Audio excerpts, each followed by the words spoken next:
your health and well-being. Okay, now we're live on all platforms, which is great. We need that. When it comes to making change to your health and fitness, a lot of people get in their own way because they make things so much more complicated than necessary. It's like, should I start with the gym? Should I start with my nutrition? Should I start seeing a hypnotherapist? Should I get more mobile first? Whatever should I do? Because there's so many different directions you can take. There's so many different ways you can approach this. There's no real right or wrong way as such. It's just about getting started. And getting started is the hardest part. So once you get started, then the next hardest part is to keep going, of course. I really wanted to touch on how we can simplify that to make it a whole lot more doable, simpler, and reduce the barrier to entry. Because again, that's where people don't actually go anywhere. This is where people get stuck. In their own minds, they think it has to be a huge, grandiose program where every single meal is prepared or thought about. Every single workout has to be 2 hours long. You have to do 10,000 steps every single day. Otherwise, what was the point of getting out of bed that day? It's just not the case. It doesn't have to be that complicated. It doesn't have to be that detailed. It can be, and over time, sure, we can refine things, though it's not necessary in the beginning. In the beginning, you just need to begin. Like, that's the key word. You need to begin, okay? You're not going to get better at anything by not starting. And that should go without saying, but you would maybe be surprised of how many adults are out there just not starting things they know that they would benefit from starting because they're afraid of failure, because they're afraid that they're not going to actually make progress, because they're afraid they're going to do things the wrong way, or that their family won't accept them if they put their health and well-being first. And they're valid fears when it comes to logic, but when it comes to the bigger picture, and when it comes to actually moving the needle on these things, those fears don't make sense because they just become another hurdle, another barrier to entry. And we have enough excuses as it is to not do things. There's enough reasons to not start something as it is. Let's not add to that. You know what I'm saying? With that said, I wanted to touch on the 3 places I usually begin with people. I usually start with, let me just turn the fan off because it's going to be buzzing in my background and I hate that. All right, that's better. So where I usually begin with my clients, I want a nutrition goal, I want a fitness goal, and I want a mindset headspace goal. That's it. 3. And you don't have to work on all 3 at once. Often I will start with 2 of the 3, get really good at those 2, and then incorporate the 3rd one. Where I like to start with nutrition for most people, because most people come to me wanting to lose weight, wanting to get stronger, wanting to put on muscle, see more muscle definition. You know, when they wear a strapless dress, they don't want to see fat bulging out of the top. They don't want to see back fat. They want to see definition in their shoulders. They want to lift their arm up and not have like a bingo wing. We would call them bingo wings back home. Or, you know, bat wings. They don't want to see bingo wings, bingo arms, back fat. You know what I'm saying. They don't want to see that. And they want to feel, you know, confident in their own skin. They want to have a perky peach. You know, they don't want their bottom to be saggy and dragging along the floor. So with that said, if your goal is to lose weight, if your goal is to build muscle, if your goal is to get stronger, if your goal is to see more definition, this goal is going to work for everyone who falls into one, if not more of those categories. And so that goal, and you would have heard me talk about it several times now. If you're new here, hi, welcome. I'm a big advocate for protein. Yeah, not necessarily protein powder, just protein itself in your diet, which of course you can get from many sources, not limited to, but including meat is going to be an obvious one, seafood, eggs, the more vegan, I think I was trying to say vegetarian and vegan at the same time. That's nifty. Vegan and vegetarian options are going to be tempeh, tofu. We have some in legumes. We have a little bit in dairy as well, but they're going to be the main sources. And then of course you have things like protein powder. That's where I like to begin with most people. Now, in terms of how much to get, that depends a little bit on the person, though the same metric stands the test of time, which is 1.5 grams of kilogram per what you weigh every single day, irrespective of whether you train or not, because you need this to build new muscle. You need this to keep muscle. You need this for strong, healthy bones. You need this to keep your I was going to say metabolism. I think I've been in Singapore too long. I'm taking on the local accent. You need this to keep your metabolism nice and high as well, because as a composition, the more of you that is muscle, typically speaking, the higher your metabolic rate is going to be, because muscle is so metabolically demanding. It goes further down the digestive tract before it gets broken up, and thus it's a really great way to keep your metabolism and your metabolic rate at a higher rate rather than a lower weight. So how do you do that? You need to build muscle. You want to improve your muscle mass. So if, let's say, you're currently, if you stand on those in-body scanners and you've got 30 kilograms of muscle and you weigh 70 kilograms, well, cool, let's try and get to 35 kilograms of muscle and then 40. That is super, super, super critical, especially as we age, because we know that sarcopenia starts to kick in. So we're naturally going to lose testosterone, and with that often comes a decrease in muscle mass as we get older. You can mitigate that. Again, go to the gym, lift heavy shit, progressive overload that heavy shit, and combine that with sufficient protein. Now, the thing is, most people are not getting anywhere near enough protein. They're barely getting 1 gram per kilogram of what they weigh every single day, let alone 1.5. That's where I start with my clients when it comes to nutrition in most instances, because again, for most people's goals, this is going to tick a lot of boxes. It's, again, going to help you to build that muscle, keep that muscle, increase your metabolic rate, recover, which is super important, and get leaner, because again, if more of you as a composition is muscle, then the harder your body has to work to keep that muscle. Muscle is not, look, it's not so easy to build. People think that they're going to go to the gym once and look like a bodybuilder. I wish. I mean, I kind of do and I kind of don't. I like working for things, but it's just not so straightforward. It's not so simple. So when it comes to the first goal, one goal related to nutrition, with my clients, we're going to start with protein intake. And again, that could look like 20 grams over 3 meals and 1 to 2 snacks at 10 grams per snack. That works well more often than not with females, especially females who are somewhere between 60 and 70 kilograms, because that's 90 grams right there just from protein. So, I mean, look, 100 grams of chicken breast is 30.9 grams of protein. That's easy. You're a third of the way there if you weigh 60 kilograms, okay? So using that equation, again, being 1.5 grams per kilo of what you weigh, as a 60 kilogram female, if we use that as an example, that looks like 90 grams of actual protein every single day. So again, I like to break that up into 3 portions of 20 to 25 grams of protein for breakfast, lunch, dinner, and then 1 to 2 snacks, just depending on lifestyle, depending on hunger levels, depending on how busy a person is, whether they feasibly have the time to prepare that. A lot of things have to come into play. Some people's digestion works better with fewer meals. Some people do better with high meal frequency. That's a very individualized thing. So 1 to 2 snacks a day, with each snack being at least 10 grams of protein. That's my go-to guide there. Any questions about that, leave it in the comments section. If you're on Instagram too, just drop it in the comments below so I can make sure I get on top of that. And that is goal number 1. One goal related to nutrition, and for me, always protein 1.5 grams per kilo is going to help most people reach most of their goals. So we like to do the things that are going to move the needle the most with the least amount of effort. Because, of course, when you start to see change, you start to feel successful, success breeds success, and then you have a tendency to want to continue. For most people, adding food rather than taking, and especially if we're adding protein, we're increasing satiety, that's a great starting point, because people get fearful when it comes to nutrition that, oh, I'm going to have to cut out this, and I'm going to have to cut out that. I'm going to have to stop eating the foods I like and drink less with my friends on weekends.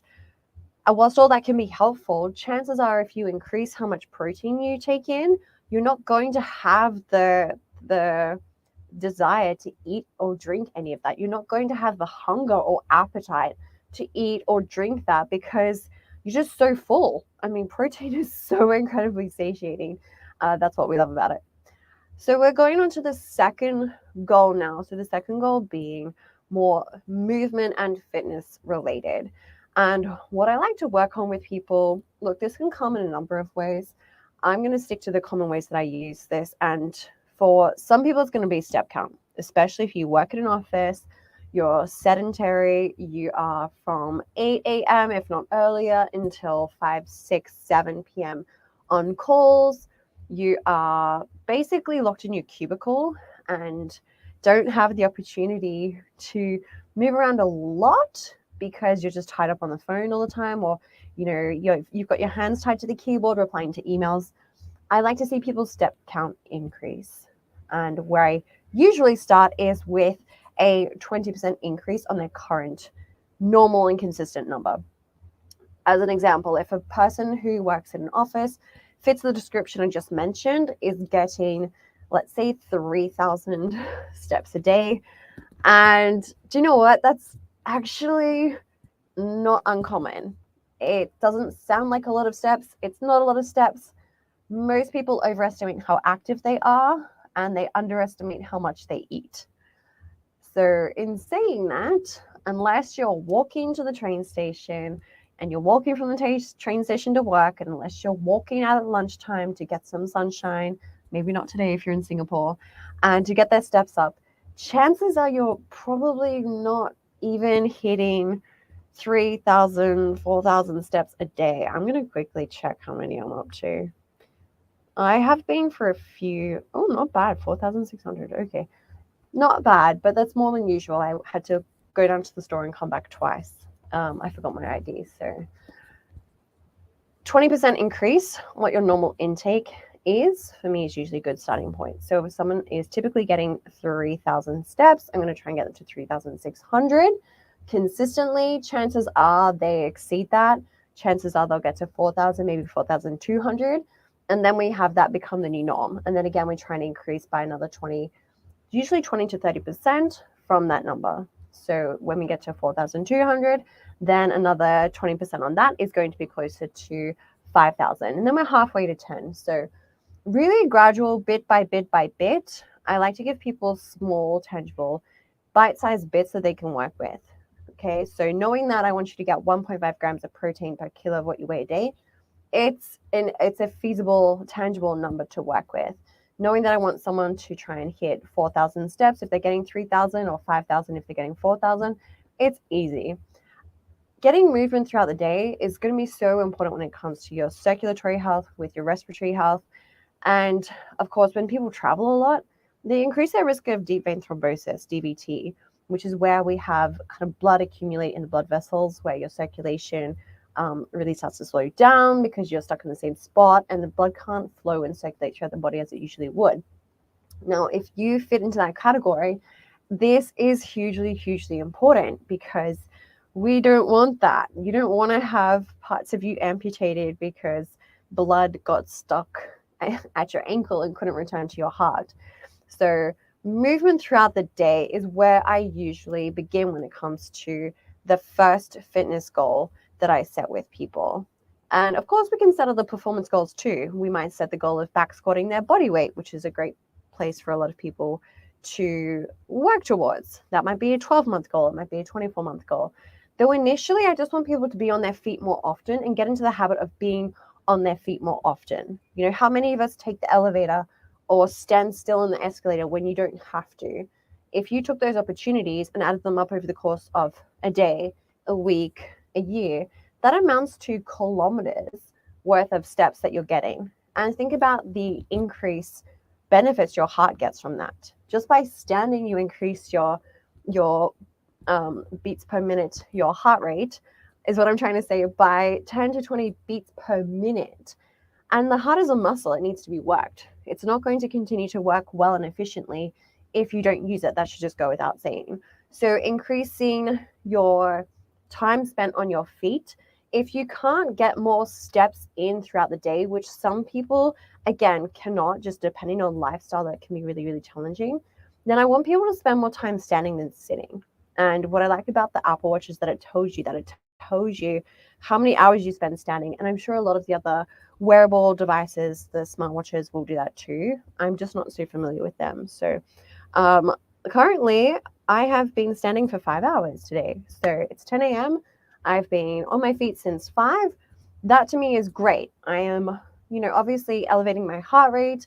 I'm using my arms more as I speak. I might be somewhat Italian because I tend to do this a lot. Maybe there's some heritage there. Again, putting more demand on the heart and the muscles when you have that chance to is going to help you age so much more gracefully. It's going to keep your bones and muscles and connective tissue stronger for longer. And you're not going to be so fragile as you get to the age of 40 and you get to the age of 50 and you get to the age of 60. People start acting prematurely fragile. I mean, they start using handrails on stairs when they don't need to. My poor mother has me slap her hand off the handrail every time she reaches for it, because you don't need it. If you have leg muscles, you don't need to use your arms to pull you upstairs. That's just ridiculous. That makes no sense to me. If your muscles are not strong, strengthen your muscles. Don't, stress your joints trying to do the work of muscles.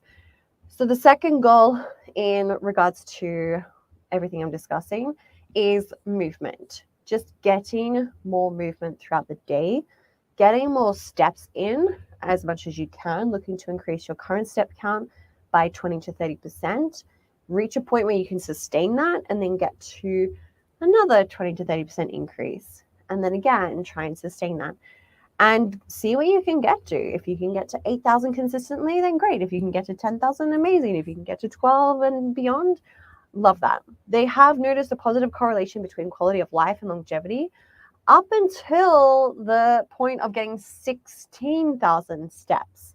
It seems to be a fairly positively linear relationship between quality of life and life expectancy, longevity, up until the point of getting 16,000 steps. And that's a lot of steps. So I really, really encourage you to spend more time standing.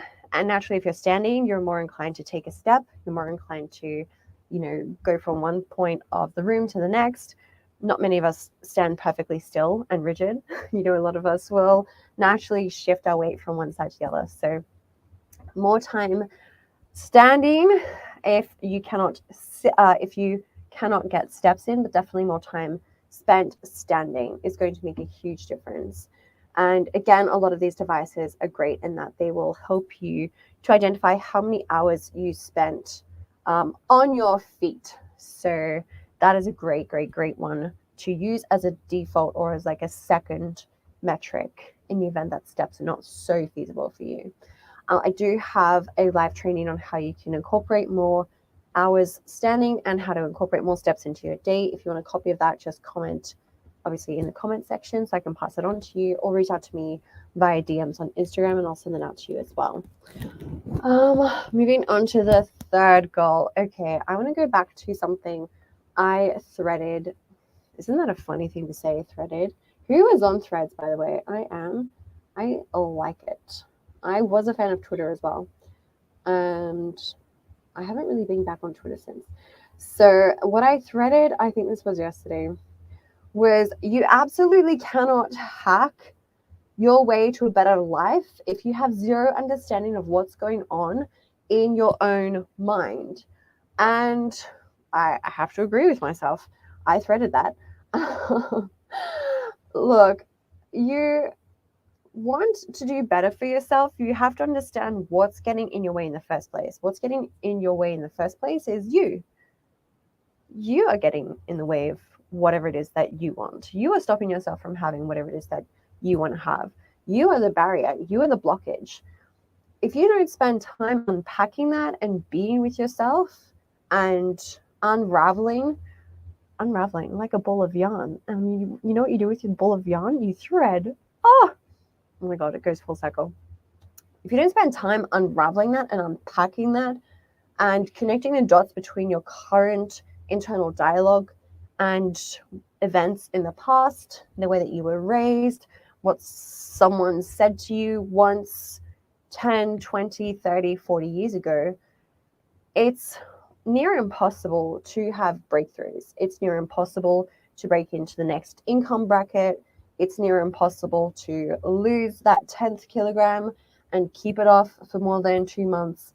It's near impossible to see yourself as a fitness person, someone who is fit and healthy, someone who is happy even. I mean, how many of us think of ourselves as being happy and positive and upbeat and contributing to society in a positive way? A lot of us may not see ourselves that way. And that is always going to be the essence of the blockage. It's our internal dialogue. For those who want to build a healthy lifestyle, and the word gets thrown around a lot, for those who want to build a healthy lifestyle, you have to have a mindset that allows you to do that. You have to have a belief system and thought patterns, and I guess a belief system comprises of thought patterns, that supports you in creating that change and continues to support you in creating that change. You have to have enough awareness of the thought patterns which are not serving you and the ability to evolve those internal dialogues and thought patterns over time. Now, again, that all boils down to awareness. If you have no awareness of what these dialogues are and how they came about, then you stand no real chance in shifting those dialogues and thus shifting weight and losing fat, if that's one of your goals, and keeping the weight off, which few people know how to do or few people have actually executed on. So it all comes back to awareness, having an awareness practice. And where I like to begin with people is dedicating 15 minutes of your day to building awareness. 15 minutes is 1% of your day, okay? That's not much.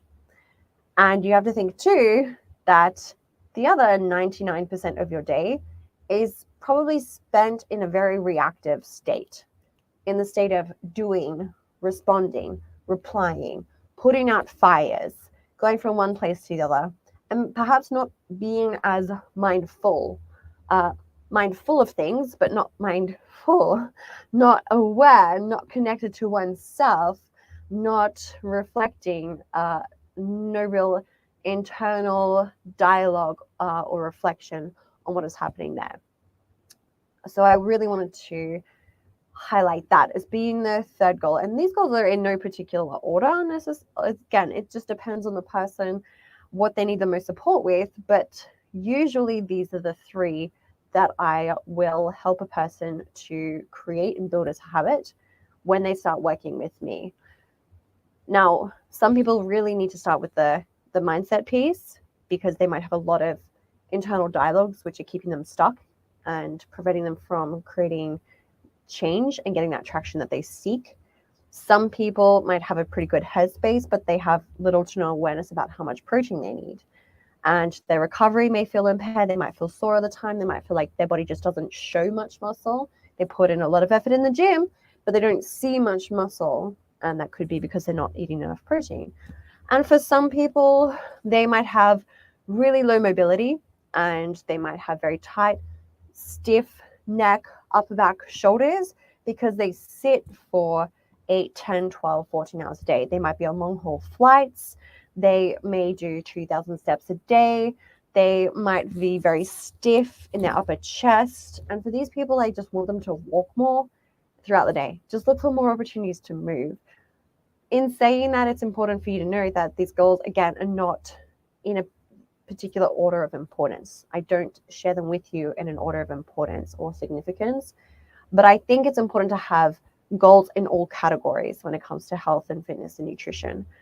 And I think it's great to have more than this as well. Again, I think it's great to have performance-related goals, such as back squatting your body weight and then back squatting 1.5 times your body weight, and looking to deadlift 1.5 to 2 times your body weight, bench pressing, 75% to, 1 time your body weight. There's so many performance-related goals you can set, and that's definitely got a time and a place for a lot of people, myself included. For people who are looking to start, because a lot of people they haven't already, a lot of people are about to come back from summer holidays. A lot of people are going to come back to Singapore from Europe, from the US, maybe not so much from Australia, it's winter there, and they may have put on 3, 4, 5, 6 kilograms, and that's cool. Like, no judgment, no shade. I've been 15 kilos heavy myself, but they might feel a sense of wanting to do something, and they might have no real idea of where they should begin. There's so many different places you can start, so many different directions you can take, so many different angles, and there's so much misinformation out there with regards to health and fitness and nutrition and exercise and what have you. So to narrow it down and really simplify what's worth focusing on, because we don't have time for stuff that doesn't work, okay? You don't have time for bullshit. You don't have time for fad diets and endless hours of cardio. So let me help you and make it real simple. Protein. When it comes to these three goals, you need one for nutrition. When it comes to nutrition, where I like to start is protein. 1.5 grams per kilo of what you weigh every single day, irrespective of whether you train or not. Again, as an example, if a person is 60 kilograms times 1.5, that's 90 grams of actual protein a day. Split that across perhaps 3 main meals, 1 or 2 snacks. I like that approach, works with my clients, okay? Goal number 2, related to movement, activity, fitness. Again, when people start with me, usually they're in the habit or building the habit of training in the gym 3 times a week. Outside of that, I want them to get more steps. If your step count is 3,000 a day, try and get it to 3,000, 900, 4,000. When you get it to 4,000, try and get it to 5,500. Incrementally try and reach a new high number and make that become your new threshold. Make that become your new standard that you set for yourself. And look, how high you get that number, I can't tell you if there's a quote unquote ideal number, because again, everyone's lifestyle is different. Some of us travel, some of us are on flights for 14 hours a day. It's not for me to stipulate exactly what that number should be. There's no real quote unquote magic number. What science seems to show at the moment is there's a positive correlation between longevity, quality of life, up until the point of getting to 16,000 steps a day. So that's worth knowing, and those of us who can get 16,000 steps a day, like, amazing, cheers to you. That's fantastic. Some of us have different lifestyles. Some of us are very stationary with work and sedentary with work, and that's also okay. If step count is a challenging metric for you, then I want you to try and increase your hours spent standing. Get a standing desk. You can now get those walking mats that you can put under your standing desk. Try and just be on your feet, because being on your feet is going to increase your heart rate by 10 to 20 beats per minute. And that's going to make the heart work harder, which is great because the heart's a muscle. It needs to be worked. It's going to improve your circulatory system. And especially for people who travel with the risk of deep vein thrombosis, we want to be mobile and moving that blood around and what have you. So that is a great follow-up metric. If you can't get more steps, spend more time on your feet.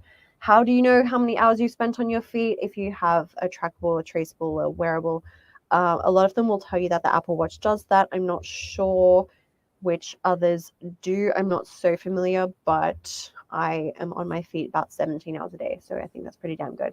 And some days, look, honestly, some days I get 8,000 steps, 7,000 steps, but I'm on my feet for 17 hours. And if you're on your feet, naturally, you're going to be moving around more. And again, working the heart to a greater extent. And then the third goal is work on your headspace, work on your awareness, build your awareness, because what is interfering with you getting the life of your dreams is you. What is interfering with you making progress and keeping that progress is you. It's your internal dialogues and narratives. So how does one do that? The practice can look different for different people. For some people, it's going to be breath work. For some people, it's going to be meditation. For some people, it's going to be journaling. But usually it's a practice of creating some sense of stillness, and so that you can connect with yourself and identify your thoughts and unpack that on a deeper level.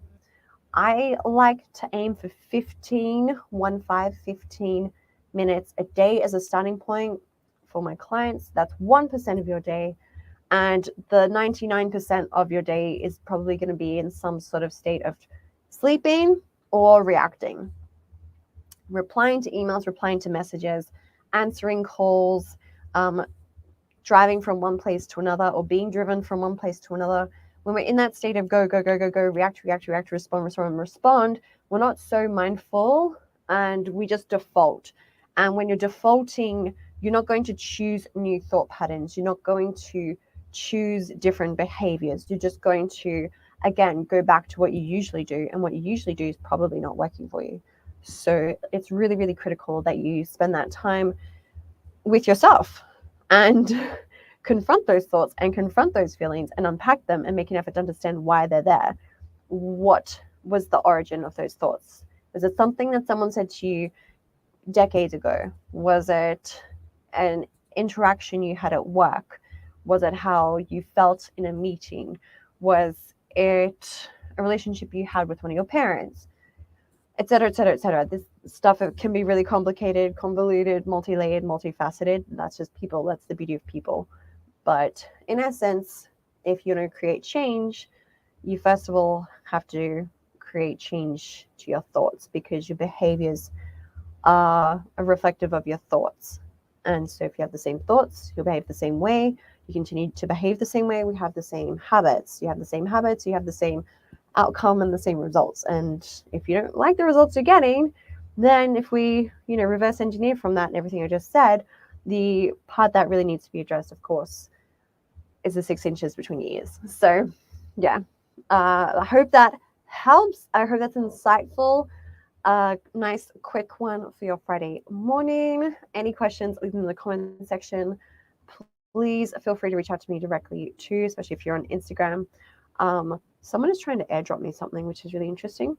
Let me attend to that. I hope to see you in the next live. If you have any suggestions on following topics or subsequent topics you would like for me to cover, I am all ears. I want to talk about what is of interest to you, so make sure you send me your suggestions, please. And if you're in Singapore, please try and stay dry if you can, and have an amazing weekend ahead. See you in the next one.